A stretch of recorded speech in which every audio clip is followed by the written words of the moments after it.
ಅಧ್ಯಾಯ 1 ಪಾಶ್ಚಾತ್ಯ ಧರ್ಮಗಳು. ಈ ಅಭ್ಯಾಸದ ಪ್ರಶ್ನೋತ್ತರಗಳನ್ನು ನೋಡೋಣ.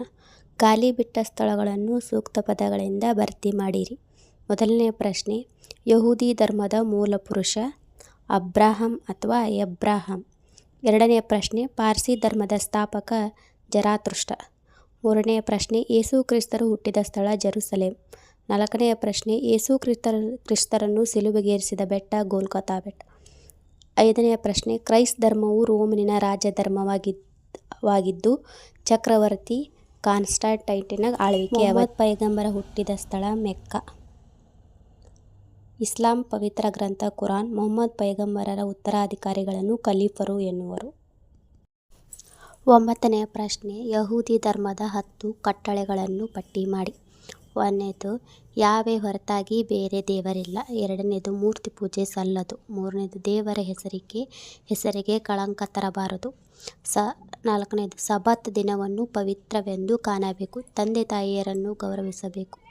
ವ್ಯಭಿಚಾರ ಸಲ್ಲದು. ಕೊಲೆ ಮಾಡಬಾರದು. ಕಳವು ಮಾಡಬಾರದು. ಸುಳ್ಳು ಹೇಳಬಾರದು. ಆಶೆ ಪಡಬಾರದು. ಮುಂದಿನ ಪ್ರಶ್ನೆ 10, ಪಾರ್ಸಿ ಧರ್ಮವು ವೈದಿಕಾಚರಣೆಗೆ ಹತ್ತಿರವಾಗಿದೆ ಸಮರ್ಥಿಸಿ. ಪಾರ್ಸಿ ಧರ್ಮವನ್ನು ಸ್ಥಾಪಿಸಿದವರು ಸಾಶ.ಪೂ. 6ನೇ ಶತಮಾನದಲ್ಲಿ ಜರತುಷ್ಟ್ರ. ಈತನು ಇರಾನಿನ ಒಬ್ಬ ಪ್ರವಾದಿ ಹಾಗೂ ಧಾರ್ಮಿಕ ಸುಧಾರಕ. ಹೀಗಾಗಿ ಈ ಧರ್ಮವನ್ನು ಜೊರಾಸ್ಟ್ರಿಯನ್ ಧರ್ಮ ಎಂದು ಕರೆಯಲಾಗುತ್ತದೆ. ಅಹುರ್ ಮಾಜ್ದಾ ಇವರ ದೈವ. ಉಪವಾಸ, ಬ್ರಹ್ಮಚರ್ಯ ಹಾಗೂ ನೈರ್ಮಲ್ಯತೆ ಇವರ ಆಚರಣೆಗಳಾಗಿವೆ.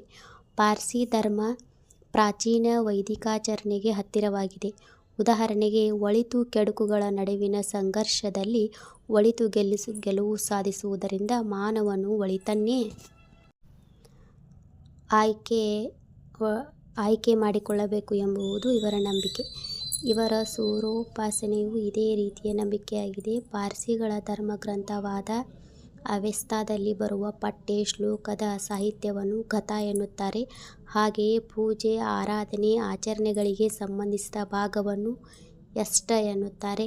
ಇವೆಲ್ಲವೂ ಸಂಸ್ಕೃತದ ಮೂಲಪದಗಳು ಎನ್ನುವುದು ಗಮನಿಸಬಹುದು.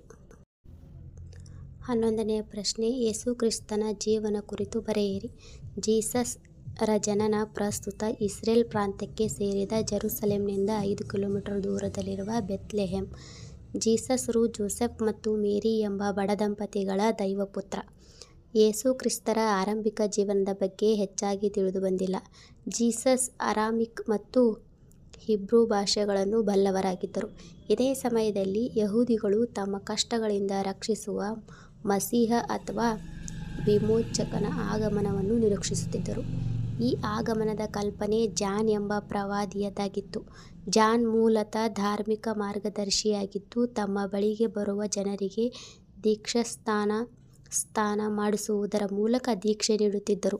ಯೇಸು ಕ್ರಿಸ್ತರು ಸಹ ಜಾನ್ ರಿಂದ ದೀಕ್ಷಾಸ್ನಾನಕ್ಕೆ ಒಳಪಟ್ಟರು. 12ನೇ ಪ್ರಶ್ನೆ, ಯೇಸು ಕ್ರಿಸ್ತನ ಬೋಧನೆಗಳನ್ನು ಪಟ್ಟಿ ಮಾಡಿ. ಮೊದಲನೇದು, ದೇವರು ಒಬ್ಬನೇ. ದಯಾಮಯನಾದ ದೇವರು ಸರ್ವ ಜೀವರಾಶಿಗಳ ತಂದೆ. ಪ್ರತಿಯೊಬ್ಬರಲ್ಲಿ ಸಹೋದರತ್ವ ಭಾವನೆ ಇರಬೇಕು. ಮೂರನೇದು, ನಾವು ಕಷ್ಟದಲ್ಲಿರುವವರನ್ನು ಪ್ರೀತಿಸಿದರೆ ದೇವರನ್ನು ಪ್ರೀತಿಸಿದಂತೆ.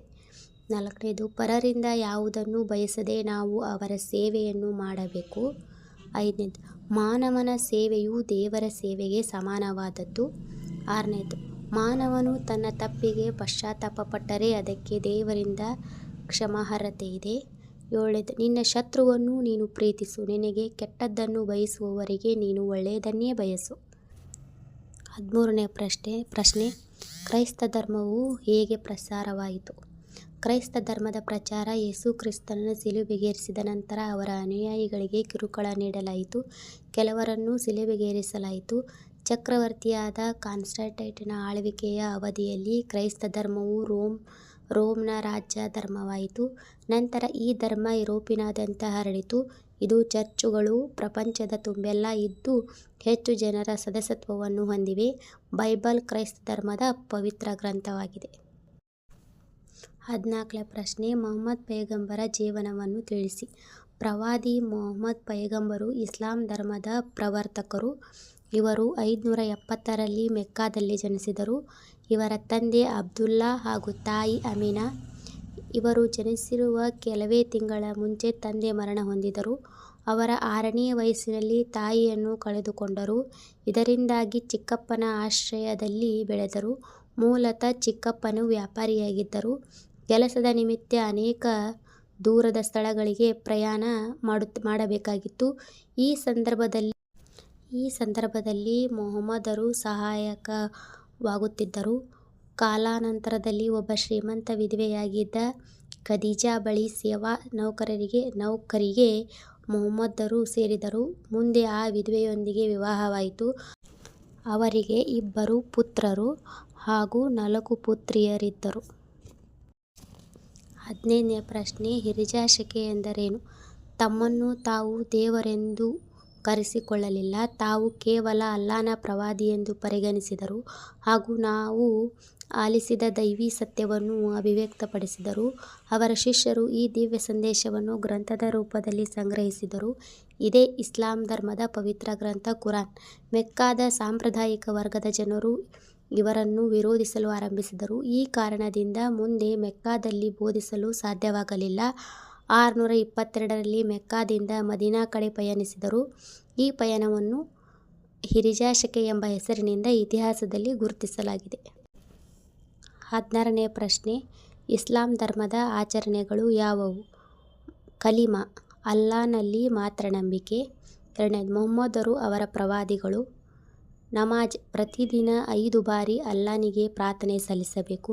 4ನೇದು, ರೋಜಾ, ರಂಜಾನ್ ತಿಂಗಳಲ್ಲಿ ಉಪವಾಸ. 5ನೇದು, ಜಕಾತ್, ಆದಾಯದಲ್ಲಿ ನಿಗದಿಪಡಿಸಿದ ಭಾಗವನ್ನು ಬಡವರಿಗೆ ದಾನ ನೀಡಬೇಕು. 6ನೇದು, ಹಜ್, ಜೀವನದಲ್ಲಿ 1 ಬಾರಿ ಮೆಕ್ಕಾ ಯಾತ್ರೆ ಕೈಗೊಳ್ಳಬೇಕು.